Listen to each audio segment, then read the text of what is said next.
2002 குஜராத்தில் நடத்தப்பட்ட அந்த படுகொலைகள் மறக்கவே முடியாது. ஏன்னா இந்திய வரலாற்றில் இந்தியா பாகிஸ்தான் பிரிவினையின் போது நடத்தப்பட்ட வன்முறையை விட குஜராத்தில் நடத்தப்பட்ட வன்முறை கொடூரமானது அப்படின்ட்டு மனித உரிமை ஆணையம் சொன்ன கருத்து. அதுவும் குறிப்பாக சொல்லப்போனால் 2002 பிப்ரவரி 28 மார்ச் 3 அதாவது ஒரு 4 நாட்களில் நடத்தப்பட்ட வன்முறை. அதுக்கப்புறம் மார்ச் 15 அந்த மாதம் எண்டு வரைக்கும் நடத்தப்பட்ட வன்முறை.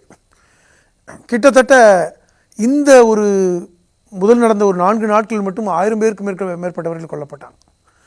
அந்த அகமதாபாத்தில், கிட்டத்தட்ட நரோடியா பாட்டியா அந்த நகரத்தில், சுற்றி இருக்கின்ற பின்தங்கிய குஜராத் மாவட்டங்களில் நடத்தப்பட்ட படுகொலை.